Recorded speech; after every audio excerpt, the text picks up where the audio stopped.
When Ayatollah Khomeini returned to Iran, most people assumed the revolution was about ending the previous brutal regime. Millions had marched for that. But very quickly, something else became clear. The new government wasn't just replacing one ruler, it was rebuilding society from scratch. And women were about to pay the heaviest price.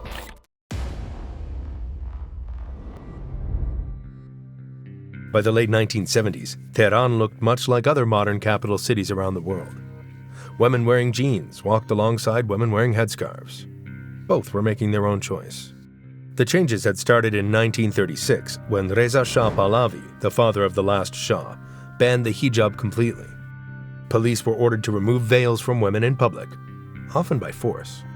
That was its own form of oppression because many women wanted to wear religious coverings. But despite the harsh methods, the government had set a clear direction. Over the next 40 years, that direction continued moving toward greater legal rights and opportunities for women.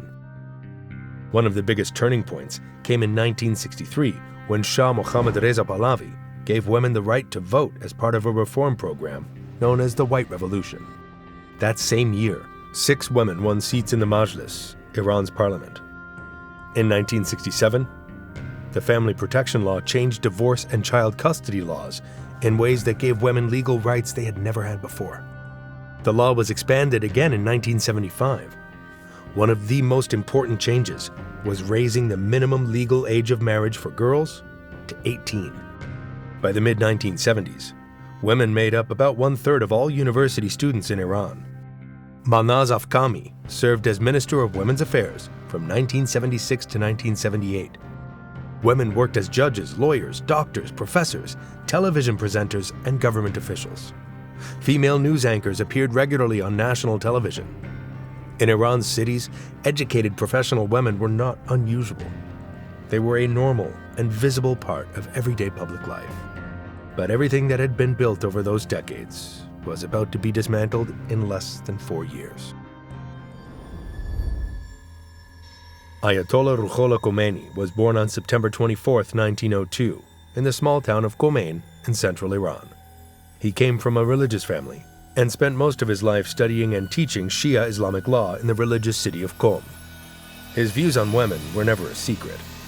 Long before he became famous, they were already a central part of how he saw religion and society. In 1941, he published a book called Kashif al-Asrar, or Revelation of Secrets. In it, he attacked the Shah's modernization programs, especially policies that encouraged men and women to mix in public, and laws that discouraged traditional Islamic dress.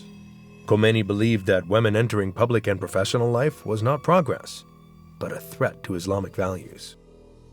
In 1963, when the Shah announced that women would receive the right to vote as part of the White Revolution, Khomeini became one of the leading voices opposing it. He called the reform un-Islamic and helped organize protests against it. The Shah's security forces arrested him, and after a period in prison, he was forced into exile in 1964. He was first sent to Turkey and later moved to the Shia holy city of Najaf in Iraq, where he spent the next 14 years teaching, writing, and building support among religious followers. Those 14 years were far from quiet.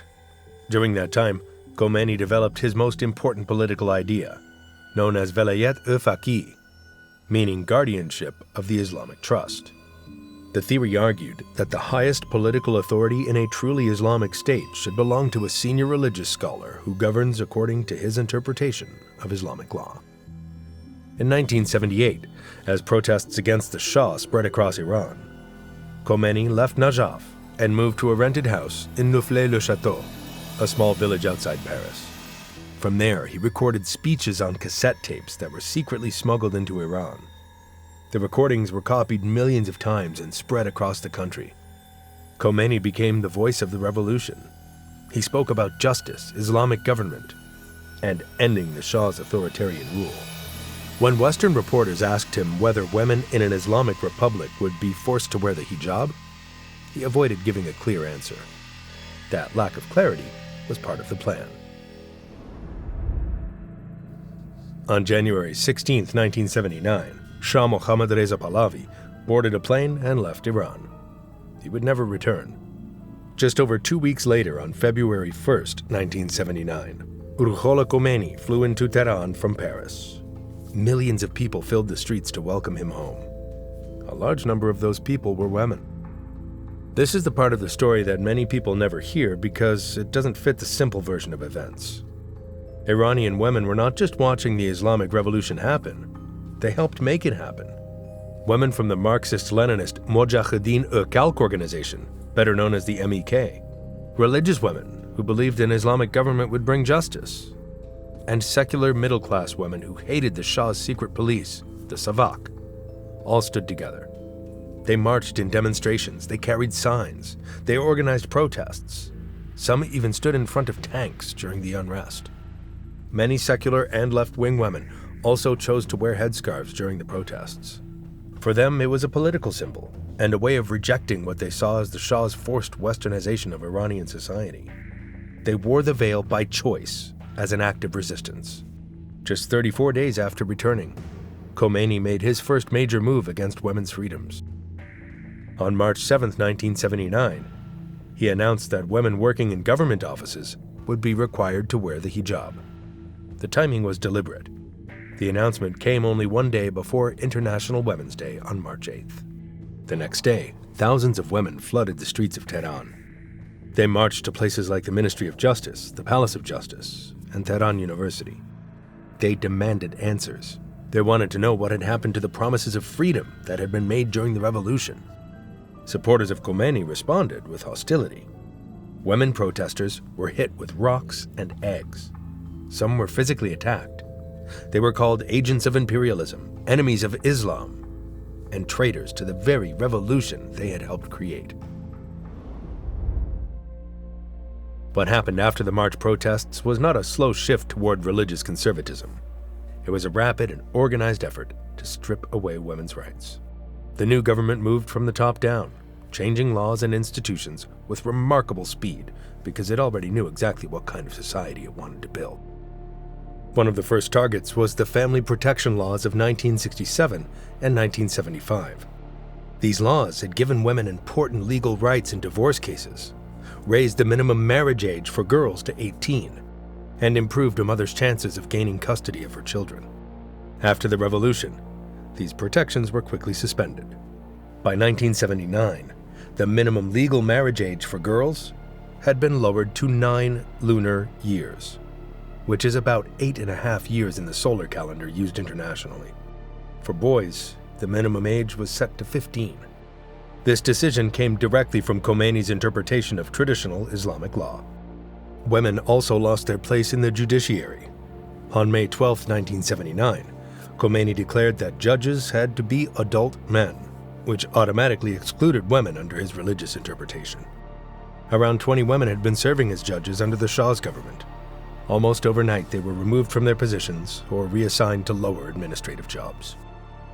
One of those women was Shirin Ebadi.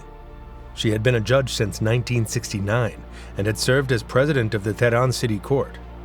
After the revolution, she was stripped of her judgeship and given the title of legal clerk in the same court she had once led. She spent the following decades fighting for legal reform and human rights inside Iran. In 2003, she became the first Iranian to win the Nobel Peace Prize. But in 1979, there was nothing she could legally do to challenge her removal. The new Iranian constitution, approved in December 1979, made gender inequality part of the foundation of the state. The constitution stated that women had rights, but only within the limits of Islamic law. In 1983, mandatory hijab became a criminal law with official punishments. Women who appeared in public without proper Islamic dress could face 74 lashes or a financial penalty. Proper dress meant fully covering the hair, wearing loose-fitting clothing, and avoiding visible makeup or nail polish. Revolutionary morality forces, known as the Comité, were given the power to enforce these rules. Their officers could stop women in public, inspect their appearance, question them, and detain them immediately if they believed the rules had been broken. During the same period, women were pushed out of many professions and educational fields. Jobs in mining, certain agricultural sectors, and several technical university programs were declared unsuitable for women and became off-limits. Female singers were forbidden from performing before male audiences. The government's reasoning was that these professions and activities placed women in situations that violated Islamic standards of modesty. One of the most famous victims of these restrictions was Gugush, Iran's biggest pop star before the revolution. She had tens of millions of fans across the country and throughout the Middle East. After the new government took power, she was no longer allowed to perform publicly. She remained in Iran and spent more than 20 years in a form of silent internal exile, unable to sing for an audience despite being one of the country's most beloved entertainers. The legal changes made after the revolution were not just words on paper. They affected everyday lives of millions of ordinary Iranians.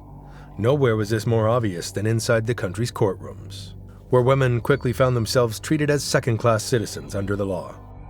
The Islamic Penal Code, which was developed during the early 1980s and formally codified in 1983, stated that a woman's testimony was worth only half that of a man.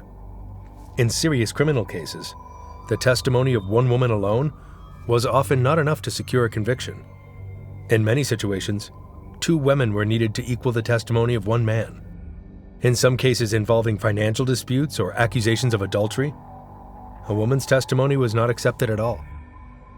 The law also formalized the diya system, often called blood money.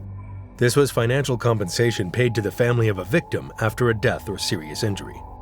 Under the new system, if a woman was killed, her family received exactly half the compensation that would be paid if the victim had been a man. This was not just a symbolic rule. It appeared in actual court decisions and insurance settlements across Iran throughout the 1980s and for many years afterward. Child custody laws were changed as well. Fathers automatically received custody of boys older than 2 years old and girls older than 7 years old. A divorced woman who remarried lost custody of her children altogether. For many women, divorce no longer meant only the end of marriage. It often meant losing daily contact with their children as well. On September 22, 1980, the military of Saddam Hussein's Iraq crossed the Iranian border, beginning a brutal war that would last 8 years. The conflict became one of the deadliest wars of the late 20th century, killing somewhere between 500,000 and 1 million people. The war changed almost every part of life inside Iran, including the situation facing women. With hundreds of thousands of men sent to the front lines, the government suddenly faced a problem. While its ideology pushed women toward the home, the country needed workers to keep functioning. Women stepped into the roles that became essential to the war effort. They worked as nurses and medical staff in hospitals treating wounded soldiers. They worked in government offices, factories, schools, and countless other jobs needed to keep society running. Many women were forced to manage entire households on their own, while husbands, fathers, and sons were away fighting. The war exposed a contradiction inside the Islamic Republic. The government wanted women focused on domestic life, but the realities of an 8-year war made female labor necessary for the country's survival. At the same time, the war gave the government a powerful excuse to crush opposition. Any criticism of the regime could be labeled counter-revolutionary or portrayed as helping the enemy. Protests over women's rights could be dismissed as threats to national unity during wartime. In this atmosphere, organized resistance became extremely difficult. Women's organizations that had opposed the new restrictions were shut down. The Women's Organization of Iran, which had been one of the country's largest institutions advocating for women's rights under the Shah, was dissolved in 1979. Independent feminist publications were closed. Women's groups connected to communist and Marxist movements were banned outright, and many of their members were arrested and imprisoned. The crackdown became even more severe in 1981. In June of that year, the Mojahedin-e-Khalq, or MEK, launched an armed uprising against the Islamic Republic. The government responded with a massive campaign of arrests and executions that extended far beyond the MEK itself. Left-wing groups across the political spectrum were targeted. Thousands of political prisoners were arrested and sent to prisons such as Evin prison in Tehran. Many were young women who had been active in student groups, labor organizations, or opposition movements before and after the revolution. Then came one of the darkest episodes in the history of the Islamic Republic. During the summer of 1988, Khomeini issued a secret fatwa authorizing the execution of political prisoners who refused to abandon their political beliefs. Over the following weeks, prison authorities carried out mass executions of prisoners who'd already been tried and were already serving sentences. Historians still debate the exact number of victims. Estimates range from about 4,500 to as many as 30,000 people. Most serious researchers place the minimum death toll at roughly 5,000. Among those executed were hundreds of women, including some teenage girls who'd been arrested for activities such as distributing political leaflets. One allegation from this period became particularly controversial and was later publicly condemned by Grand Ayatollah Hossein Ali Montazeri, who at the time was Khomeini's chosen successor. In his memoirs, Montazeri wrote that prison officials arranged temporary Islamic marriages for some young female political prisoners before their executions. According to accounts he cited, this was done because certain interpretations of Islamic law held that virgin women should not be executed. A prison guard would be assigned as the woman's husband through a brief religious ceremony, after which the execution would take place. Montazeri, despite being one of the senior figures who helped create the Islamic Republic, openly condemned the practice and described it as a crime. His criticism put him on a direct collision course with Khomeini. Within months, he was removed from his position as Khomeini's designated successor, ending his path to becoming Iran's next supreme leader. Despite everything that had happened, Iranian women did not simply accept the new system. From the very first protests on March 8, 1979, they continued to resist. Sometimes they did so openly. Other times, they fought back in ways the government could not easily see or control. Throughout the 1980s, underground networks began to appear across the country. Women shared legal advice and information about their rights. They helped the families of political prisoners and kept feminist ideas alive through secret newsletters, private meetings, and informal discussion groups. In some rural areas where educational opportunities for women had become more limited, women organized unofficial classes in their homes so girls could continue learning. In Tehran and other major cities, private homes became part of a hidden world that existed beyond the reach of the state. As long as the curtains stayed shut and nobody informed the authorities, this private world remained largely invisible. One of the women documenting these changes was lawyer Mehrangiz Kar, who was born in 1944. During the 1980s and 90s, she carefully recorded how discrimination against women operated inside Iran's legal system. She published detailed studies showing how the new laws affected real women in real court cases. In 2000, she was arrested after attending a conference in Berlin where she openly criticized the Islamic Republic. But her work survived and became an important record of what life under the new legal system actually looked like for Iranian women. Writers also found ways to challenge the system. Sharnush Barsipur used fiction and symbolism to explore the restrictions placed on women. Her stories discussed subjects that could not be criticized directly. For a time, this allowed her work to avoid censorship. Eventually, however, the authorities stepped in. Her 1989 novel, Women Without Men, was banned, and she was later imprisoned. Iranian cinema became another unexpected space where women's experiences could still be explored. Director Rakhshan Bani Etemad, who began making films during the 1980s, focused much of her work on the lives of ordinary Iranian women. Her films examined the struggles of both working-class and middle-class women. Although the movies passed government censorship, they often revealed social realities that the authorities preferred not to discuss. Over time, many Iranian women became experts at living two separate lives. One was the public life that followed the rules of the Islamic Republic. The other was the private life that existed behind closed doors. On June 3, 1989, Ruhollah Khomeini died from heart failure at the age of 86. The reaction across Iran was enormous. Millions of people poured into the streets to mourn him. Many were openly crying and grieving. The funeral crowd was so large and emotional that people surged toward the coffin trying to touch it. The situation became so chaotic that the coffin was nearly torn apart.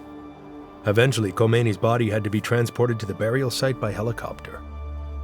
When he died, Khomeini had achieved something few modern political leaders ever accomplish. In just 10 years, he had transformed an entire country according to his religious vision. Iran's population was about 40 million people, and nearly every major institution had been reshaped to fit his interpretation of Islamic law. After Khomeini's death, An entire generation of women grew up inside the Islamic Republic. Unlike their mothers, they had known no other system. Yet many of them had become increasingly educated, politically aware, and determined to challenge the restrictions placed upon them.